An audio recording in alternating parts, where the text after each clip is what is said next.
Hey there, everybody. It's Pastor Charlie on Wednesday, the 28th of October. I'm here with your midweek Keeping Connected video. It is 8 o'clock at night. I should have had this done hours ago, but I forgot about it. So apologies to you that it's coming late in the day. If you've been watching our videos this week, you will know that we have been continuing in our theme of stewardship. I preached a sermon on Sunday morning which took a look at the journey of our church in the last couple of years and really tried to outline some of the things that we have to do together in the months and years ahead as we make our way through this pandemic and come out on the other side of it. And I made an appeal to you to really enter into a season of prayer as to how you might support that work in the year ahead, because it really does take all of us, and as Pastor Carrie reminded us yesterday, we are all of us in this together. If you've watched the videos, you've seen Pastor Drew on Monday talk to us a little bit about how he learned about tithing. If you watched Pastor Carrie's video last night, you will have heard about some of the work that the support that you give to our church, how that impacts our young people. And so you heard a little bit about our bridge ministry and our youth ministry, about the work of Lamb Early Education Centre.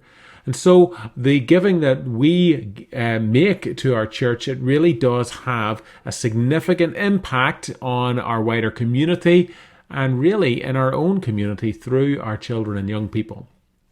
I thought today I might talk to you just very briefly about my own understanding of giving in the context of my Christian faith.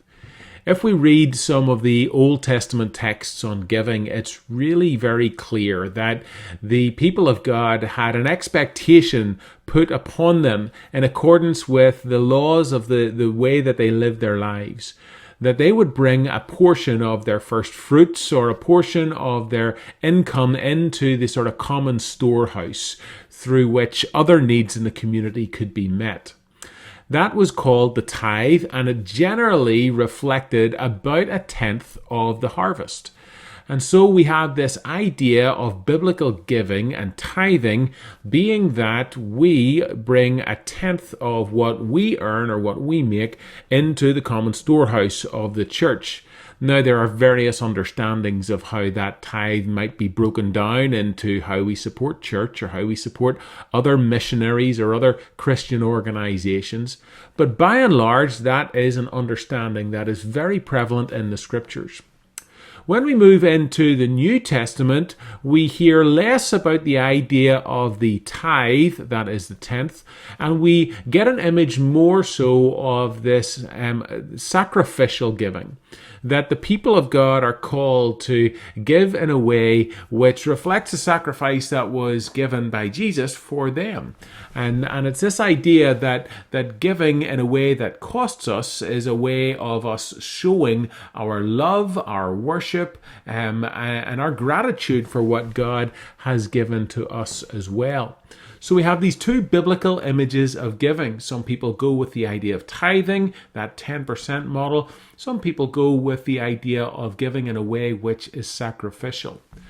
One thing that we cannot get away from is the idea that as followers of Jesus, we are called to give. Now, for many of us, that's always going to be thinking in terms of finances, and that's fair enough. For other people, financial giving may be profoundly difficult right now, and I fully understand that. And so maybe we give of our time or some other talents that we have. But the call of the scripture is really clear, that you and me as the people of God, as followers of Jesus Christ, as his disciples in the world, we have a call upon our lives to give in some way, in a way which is honoring unto God and in a way in which we invite God and ask God to work through our giving. So I don't know how your prayers are going this week in regard to those pledge cards that hopefully you have received in the mail already now. But I hope that you'll continue praying and that you'll be asking God to speak to you with real clarity as to how you might give. Margaret and myself, we lean into the idea of a biblical tithe. And that's just a way that we have developed in our life together, a way that we continue to support the work of our local church by ensuring that whatever we earn, we bring a tithe of it and bring it to the common storehouse of the church to support the work of the church's mission and ministries, which we believe are absolutely making a difference in the world. So I invite you to pray as to how you will support the ongoing work of this amazing grace-filled family that we all get to be a part of. I am honoured and privileged to be a leader of this church, and I love being on board with our mission and our vision alongside you. So my prayer for you this week is that God will speak to you clearly and that you will take all of the steps that you need to do to help us take our next steps faithfully forward together. God bless you. I'll see you again on Friday with another video.